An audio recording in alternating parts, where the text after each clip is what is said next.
O começo dessa temporada da McLaren foi sólido, mas não espetacular.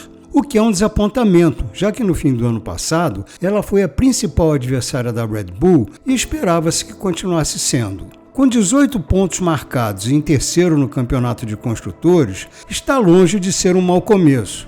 Mas o desempenho do McLaren Mercedes MCL38 nas duas primeiras etapas do ano mostraram que os velhos problemas ainda estão presentes, como também as qualidades que eventualmente fizeram o carro ser tão veloz em 2023. A pista de Jeddah mostrou claramente como o McLaren era rápido nos trechos de alta velocidade. Como o chefe da equipe André Stella comentou, ele era muito rápido no velocíssimo primeiro setor. Mas na curva 10, no segundo setor, e na 27, no terceiro, duas curvas lentas que são cruciais para uma boa volta, a McLaren perdia terreno. Faz tempo que as curvas longas e lentas dificultam a vida da McLaren, desde antes da introdução dos carros com efeito solo. Stella explica que o desempenho na entrada das curvas é bom, que o carro é competitivo em curvas curtas e lentas, mas se a curva for mais longa, a McLaren perde um pouco. Para piorar, a velocidade final da McLaren não é das melhores. No Qualify, ela era mais lenta no radar de velocidade,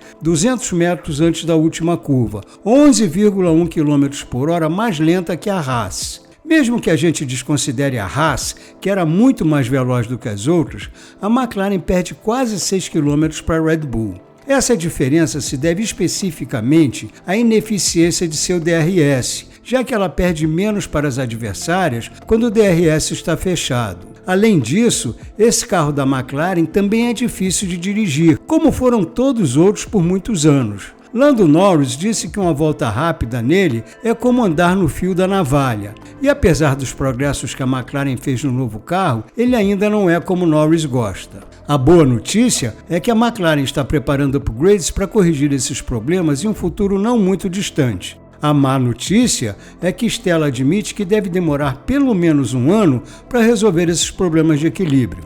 Para a McLaren, esse processo de correção é essencial. Se é para ter um carro que lute constantemente por vitórias, ele precisa ser versátil. Para isso, ele precisa melhorar nas curvas lentas e longas, ganhar mais velocidade quando abrir o DRS e dar mais confiança aos pilotos. Como é o planejamento de desenvolvimento da McLaren? Bem, não há nada grande programado para as próximas corridas, só pequenos upgrades para os GPs da Austrália e do Japão, mas depois disso tem um upgrade significativo programado ainda para essa primeira fase do campeonato. Stella acredita que esse pacote vai chegar por volta da sexta ou sétima corrida. Isso indica que vai ser em maio, no GP de Miami, que não é o ideal por ter uma corrida sprint, ou no GP da Emília-Romagna, em Imola. A expectativa é que essa atualização reduza a dificuldade nas curvas lentas. O ponto-chave vai ser uma nova asa dianteira. O conceito da asa dianteira de 2024 é muito similar ao da que terminou a última temporada, como admite Stella. Assim, pode-se esperar grandes mudanças na frente do carro. É uma tentativa de resolver um velho problema da McLaren que perturba o equilíbrio aerodinâmico quando se esterça muito o volante. Pedido para explicar a dificuldade da McLaren nas curvas lentas do Bahrein, Stella disse que ela se origina no comportamento do carro com um volante muito esterçado. Ele usou o termo Extreme Yaw. Yaw é um ângulo em que o fluxo de ar atinge o carro. Quando percorre uma curva, o carro está em um certo ângulo, que é menor nas curvas velozes do que nas lentas, onde o carro tem que rotacionar muito mais. Quando o carro está em yaw, o fluxo de ar se torna muito mais complexo, é muito mais difícil compreendê-lo e otimizá-lo. Como diz Stella, nas curvas velozes o fluxo de ar é completamente diferente do que é nas curvas lentas. É por isso que a McLaren entra melhor nas curvas curtas de baixa velocidade, mas tem dificuldade nas curvas mais longas. A causa disso é o ângulo extremo com que a asa dianteira encontra o fluxo de ar. Acertar isso depende do refinamento dos detalhes da asa dianteira e como ela interage com o resto do carro, principalmente a esteira de ar das rodas dianteiras e a frente do assoalho. Tudo isso fica ainda mais complicado porque quanto maior o ângulo de esterço do volante, maior a perturbação aerodinâmica causada pelo aumento do ângulo das rodas dianteiras. Se a nova asa dianteira chegar para Imola, será um passo na direção certa. E com o novo túnel de vento em pleno funcionamento, a situação só pode melhorar. Essas mudanças vão deixar o carro mais previsível para os pilotos, já que a inconsistência aerodinâmica com o volante terçado é a principal causa do fio da navalha citado por Norris. Depois de Imola, devem chegar novos upgrades, inclusive um específico para melhorar a interação do DRS com o resto do carro e corrigir a falta de velocidade.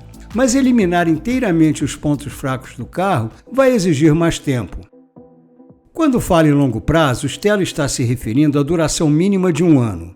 Pode-se concluir que seja por motivos similares aos da Mercedes e da Ferrari no ano passado, quando ambas necessitavam de mudanças de arquitetura para conseguir melhor desempenho. Pode haver pequenos detalhes que a McLaren precise melhorar nessa área, mas o caso dela é fundamentalmente uma questão aerodinâmica, e o motivo disso exigir tanto tempo é a enorme complexidade desse setor. A ampla gama de condições em que o carro precisa correr requer uma infinidade de testes para otimizar seu comportamento aerodinâmico, e a McLaren é limitada pelas restrições de testes aerodinâmicos. Em 2023, ela foi a 4ª no campeonato de construtores, por isso tem que usar menos CFD e túnel de vento do que a maioria das outras equipes.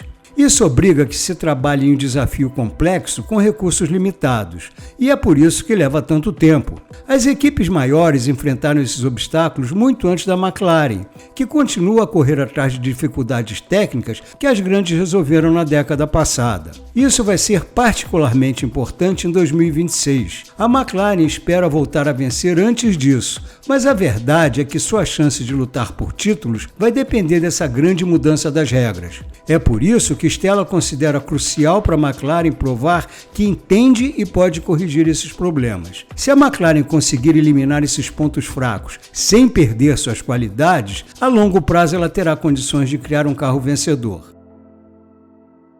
A McLaren está trabalhando forte para isso na sua fábrica, mas a chave de uma temporada positiva é fazer o máximo com o que ela tem agora. E o que ela tem agora precisa ficar muito mais evidente nas próximas 2 corridas. Se a pista do Bahrein e parte de Jeddah expuseram suas limitações, Austrália e Suzuka devem favorecê-la. Mesmo com o mau começo de 2023, Norris foi o 6º em Melbourne. É uma pista que não tem as curvas lentas e longas que dificultam a vida da McLaren. Mas Suzuka é que vai ser o melhor parâmetro. Por uma mudança do calendário, o GP do Japão desse ano vai ser disputado 6 meses depois do de 2023. Isso proporciona uma comparação muito mais significativa que as de outras temporadas. No Bahrein e na Arábia Saudita, a McLaren mostrou um ritmo muito melhor do ano passado para cá. Foi o maior de todas as equipes no Bahrein, 1 segundo e 7 décimos mais rápida, e o segundo maior na Arábia, ganhando quase 1 segundo e 2 décimos. Mas as corridas do ano passado foram antes da McLaren corrigir seus problemas.